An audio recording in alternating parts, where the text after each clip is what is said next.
आज हम लोग पढ़ने जा रहे हैं real number class 10।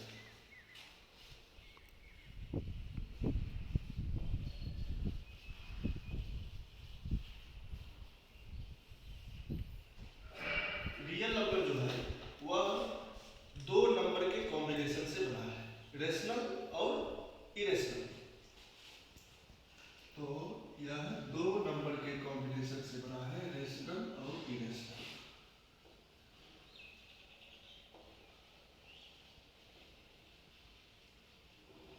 Rational number and irrational number.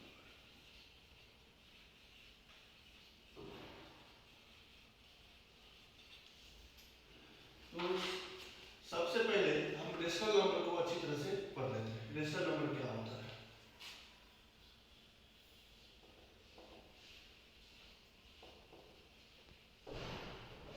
Rational number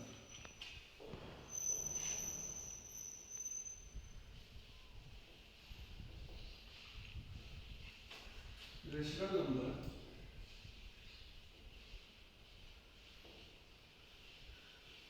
are the numbers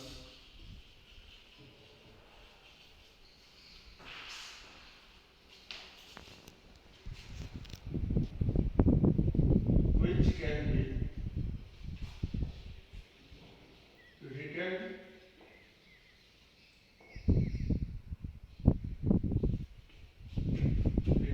in the form of P by Q, where P and Q are integers and Q is not equal to 0, and irrational number.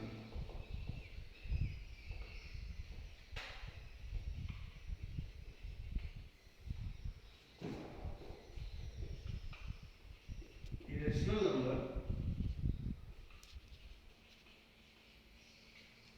are the numbers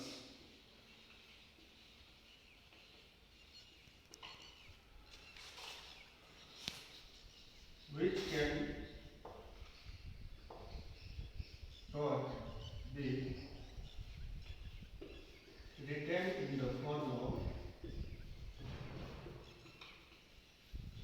P by Q,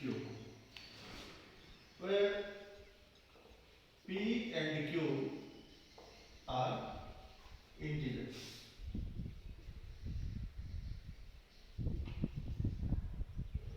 and Q is not equal to 0।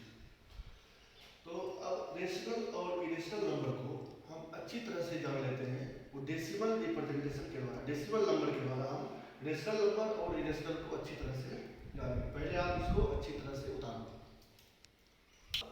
हम लोग rational और irrational को अच्छी तरह से समझते हैं। Rational और इरेशनल क्या होता है? बहुत बच्चे क्लास 12 में भी इस नंबर सिस्टम में आके फंस जाते हैं, तो उस चीज को मैं अच्छी तरह से समझा रहा हूँ, आप लोग अच्छी तरह से ध्यान देके समझेंगे।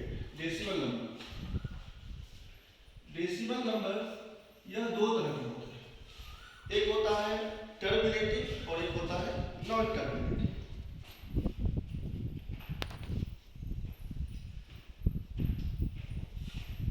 एक होता है टर्मिनेटिव और एक है नॉन टर्मिनेटिव।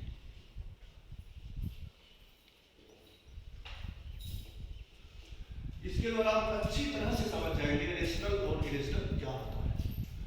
टर्मिनेटिव नंबर का एग्जांपल मैं आपको दे रहा हूं। टर्मिनेटिव नंबर क्या होता है? जिसे आप किसी भी चीज से डिवाइड करते हो, किसी दो नंबर को, तो जिस एग्जांपल मैं एग्जांपल दे रहा हूं, टर्मिनेटिव का एग्जांपल, जैसे मुझे डिवाइड करना है 3/5 मुझे डिवाइड करना है, तो इसको आप डिवाइड करोगे, इसका रिजल्ट आएगा आपको 0.6। ठीक है, तो ये क्या है कि डेसिमल के बाद मतलब यह 6 ना रिपीट कर रहा है और ये खत्म हो जाता है। डेसिमल के बाद एक समय आकर ये खत्म हो जाता है, तो वो कहलाता है टर्मिनेटिव। जैसे दूसरा एग्जांपल ले लो आप, 4/5, ये क्या आ जाएगा 0.8। ठीक है, यह टर्मिनेटिंग नंबर है। और नॉन टर्मिनेटिंग के दो पार्ट होते हैं, एक होता है रेकरिंग और एक होता है नॉन रेकरिंग।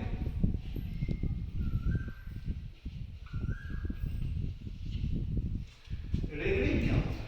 रेकरिंग का मैं आपको एग्जाम्पल दे रहा हूँ। रेकरिंग का एग्जाम्पल जैसे लो एग्जाम्पल जैसे हो गया 0.3 पर हमने लगा दिया बार, इसको हम बार भी बोल सकते हैं और रेकरिंग भी बोल सकते हैं। 3 पर रेकरिंग लगा दिया, मतलब यह 3 बार बार रिपीट कर रहा है। इस रेकरिंग नंबर को हम रिपीटिंग नंबर भी बोलते हैं, रिपीटिंग नंबर भी बोल सकते हैं, और नॉन रेकरिंग को नॉन रेकरिंग ही बोल सकते हैं। 0.3 हो गया, जैसे आप ले लो नेक्स्ट 0.52 2, ये बार बार रिपीट हो रहा तो 2 पर रेकरिंग लगा दिया। नेक्स्ट एग्जांपल ले लीजिए 0.2353, मतलब यह बार बार रिपीट कर रहा है, मतलब यह पूरा का पूरा टर्म।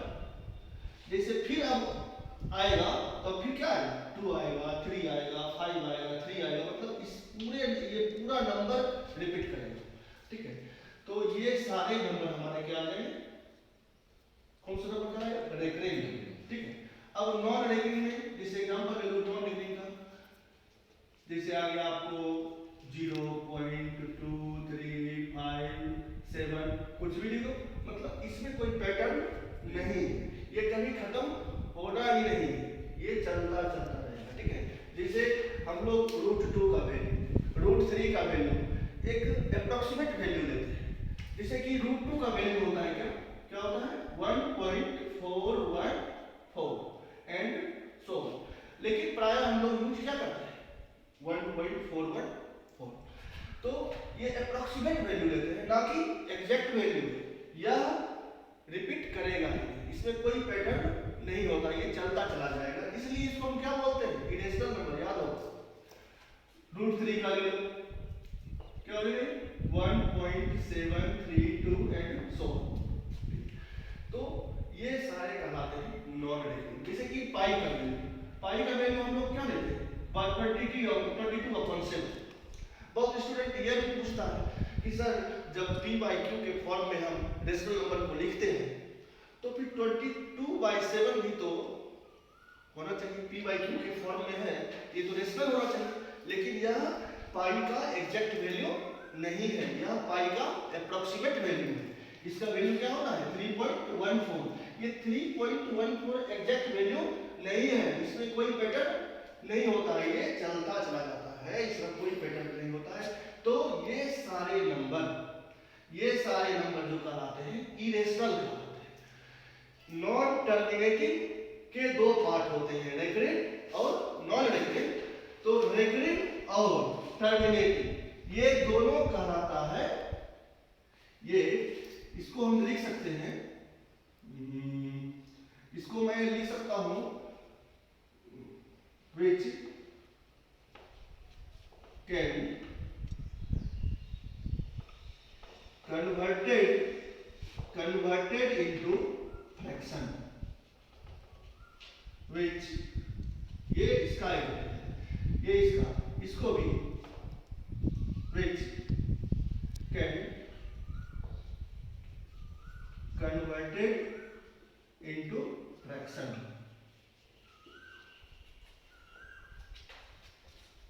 इसको क्या लिखेगा which can not be converted into fraction। तो इसको हम फ्रैक्शन में लिख सकते हैं, इसको मैं p/q के फॉर्म में लिख सकता हूं, इसको भी p/q के फॉर्म में लिख सकता हूं। टर्मिनेटिंग और रेकरिंग ये दोनों क्या है रेशनल नंबर, और ये क्या है जिसको हम फ्रैक्शन में नहीं लिख सकते हैं वो क्या है नॉन रेकरिंग, जिसको हम इरेशनल नंबर बोलते हैं। तो ये समझ में आ गया अच्छी तरह से, तो इसको आप अच्छी तरह से उतार दीजिए। तो ये समझ में आ गया अच्छी तरह से। तो अब हम रियल नंबर को जानने के लिए ये सारे नंबर को जानना बहुत जरूरी है। अब थोड़ा सा मैं बता दूं आपको कि रियल नंबर के बहुत सारे पार्ट होते हैं, ठीक है, उसको अच्छी तरह से आपको अच्छी तरह से एक्सप्लेन करता हूं फिर से दोबारा। रियल नंबर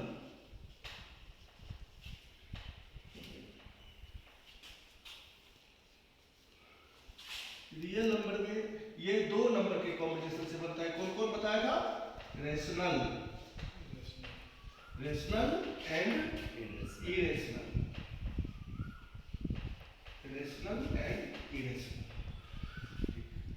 अब रेशनल भी दो नंबर के कॉम्बिनेशन से बनता है। रेशनल एक बनता है फ्रैक्शन से और इंटीजर। रेशनल नंबर फ्रैक्शन और इंटीजर के कॉम्बिनेशन से बनता है। और इंटीजर किससे बनता है? किसके कॉम्बिनेशन से?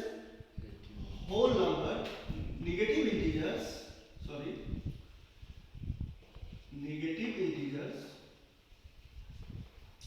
And whole number.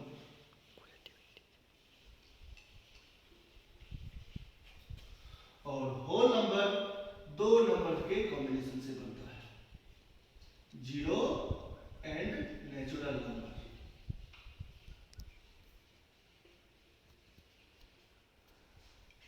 ये सब आप जान रहे हैं, सब कुछ आपने पढ़ा है। फिर बस मैं थोड़ा सा याद दिला दूं आपको कि नेचुरल नंबर को n से रिप्रेजेंट करते हैं। n के बाद n इक्वल टू आप जानते होंगे नेचुरल नंबर काउंटिंग नंबर को बोलते हैं 1 2 3 4 and so on, small n दे दिया। यह नेचुरल नंबर का सेट हो गया। 0 को तो आप जान ही रहे हैं। होल नंबर कैसे बनता है? थोड़ा सा इससे डिफरेंस इसमें, बस होल नंबर को हम लोग W से डिनोट करते हैं। ये इसमें 0 आके बैठ जाएगा, 0 1 2 3 and so on up to n तक चला गया। और इंटीजर्स क्या होते हैं? नेगेटिव इंटीजर क्या होता है? Negative integer. अब यहाँ पर स्टूडेंट को कंफ्यूजन होता है। 0 क्या है? 0 क्या है? Non positive and non negative integer. तो जब पॉजिटिव इंटीजर की बात होती है तो स्टूडेंट प्राय गलती करता है कि 0 को ले लेता है। नेगेटिव इंटीजर की बात होती है तो भी 0 ले लेता है। लेकिन जब नॉन पॉजिटिव की बात होगी तो भी 0 आएगा, और नॉन नेगेटिव की बात होगी तब हम 0 ले सकते हैं। अगर कहेगा x is the set of non positive integer, तो उसमें हम 0 को ऐड करेंगे। नॉन पॉजिटिव मींस नेगेटिव है तो 0 -1 -2 -3 एंड सो, ठीक है। अगर कहेगा नॉन पॉजिटिव नॉन नेगेटिव तो क्या लेंगे हम? 0 1 2 3 एंड सो। तो 0 समझ में आ गया। तो ये 0 कौन सा नंबर है? Non positive and non negative. Real number भी बोल सकते हो, इंटीजर भी बोल सकते हो। नेगेटिव इंटीजर क्या है? नेगेटिव इंटीजर के बारे में बताता हूं मैं। नेगेटिव इंटीजर को हम प्राय z से डिनोट करते हैं, z से।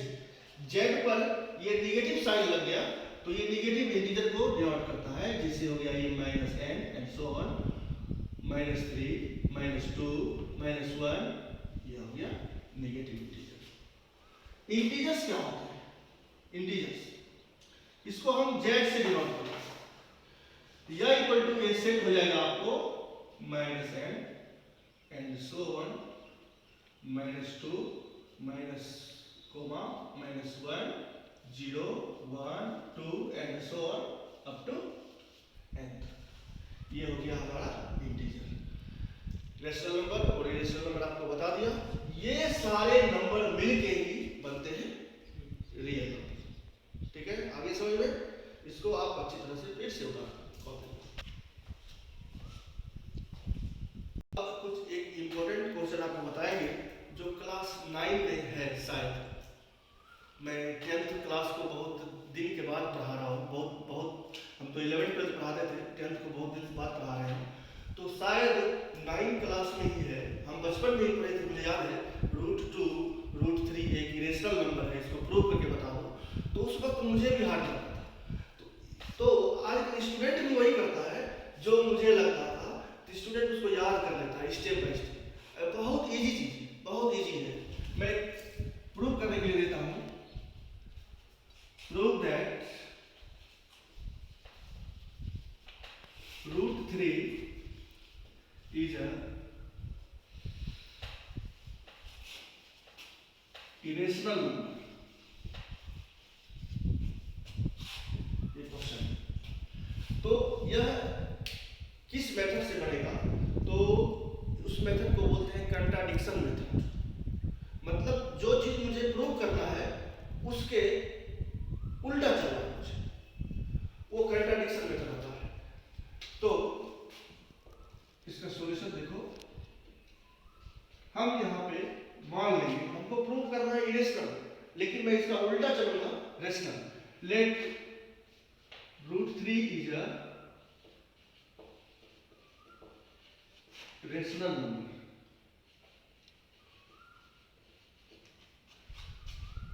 तो रेशनल नंबर जब होता है तो उसको p/q के फॉर्म में लिखते हैं।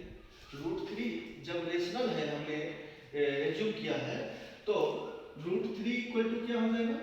p/q, क्योंकि रेशनल नंबर को p/q के फॉर्म में लिख सकते हैं। Where p and q are co-primes and q is not equal to 0। अब यहां से आप इसको क्रॉस मल्टीप्लाई करो तो √3 q इक्वल टू हो गया p। On squaring both sides we get. Squaring क्यों करेंगे? इस रूट को हटाने के लिए हम स्क्वायर कर रहे हैं, और अब दोनों तरफ स्क्वायर कर दें। इक्वल टू हो गया आपको p², और ये हो गया 3q² equal to p²। Equation first. ये 3q² इक्वल टू p², यहां पर आप क्या कह सकते हो? मैं एक एग्जांपल आपको देता हूं, पहले लिख लो। There is 3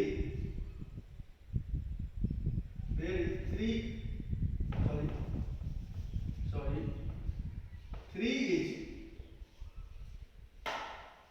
factor of p²।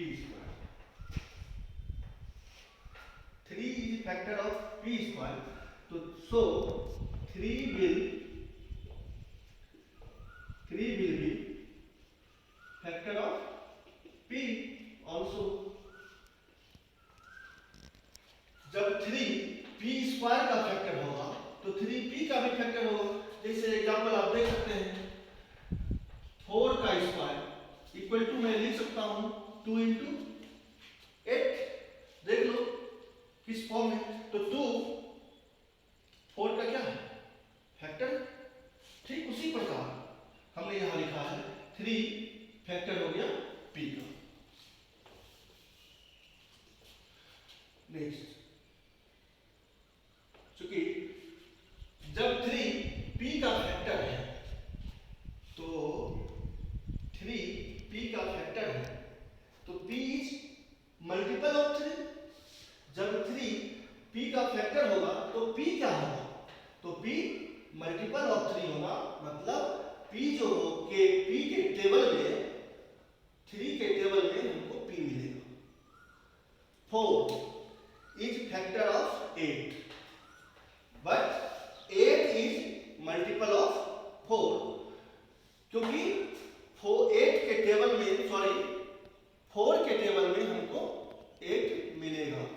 तो 4 को 2 से हम मल्टीप्लाई करते हैं तो 8 आ जाता है। 4 को 3 से मल्टीप्लाई करते हैं 12 आ जाता है। 4 को 4 से मल्टीप्लाई करते हैं 16 हो जाता है। ये सारे क्या है? 4 के मल्टीपल है। इसी तरह से 4 को हम m से मल्टीप्लाई कर देंगे तो क्या हो जाएगा? 4m हो जाएगा। तो 4m is factor of 4। Example ना, तो 3 m इक्वल टू क्या बनेगा p, where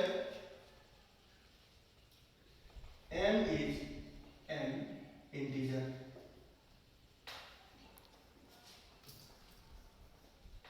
और स्क्वायरिंग बोथ साइड, ये 9m स्क्वायर इक्वल टू क्या बनेगा p स्क्वायर। अब p स्क्वायर का वैल्यू इक्वेशन फर्स्ट में क्या है 3q स्क्वायर, तो p स्क्वायर की जगह पे हम ये सब्स्टिट्यूट कर सकते हैं। यहां से 9m स्क्वायर इक्वल टू हो जाएगा p स्क्वायर की जगह पे लगा दो 3q square from equation first. 3 से यह कैंसिल हो गया और 3m square equal to q square. देख लो, इसको देखिए और इसको देखिए, इक्वेशन फर्स्ट को और इक्वेशन सेकंड को, दोनों का स्ट्रक्चर सेम है। यहां पे मैं बोल रहा हूं 3 p का फैक्टर है, ठीक उसी तरह से 3 किसका फैक्टर हो जाएगा यहां पे क्यों, तो from equation first 3 is the factor of q, तो यहां से हमको क्या रिजल्ट मिला 3 p का भी फैक्टर है।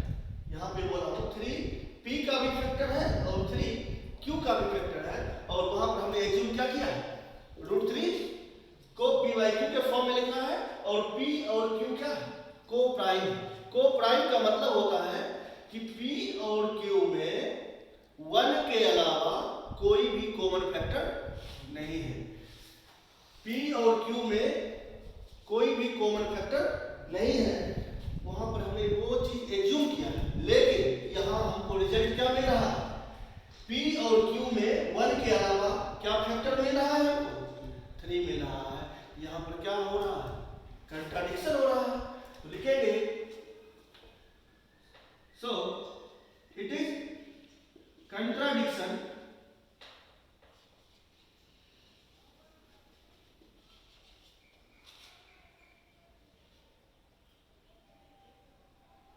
so our assumption is wrong। Contradiction मतलब हमने जो माना वहां पर विरोधाभास आ रहा है, हमारी मान्यता गलत साबित हो रही है, इसी को बोलते हैं कंट्राडिक्शन। यहां पर हमारी मान्यता जो है वह गलत हो रहा है, इसलिए लिखा हुआ आवर एजम्पशन इज रॉन्ग, मतलब हमारी मान्यता गलत है, अतः hence √3 is irrational number।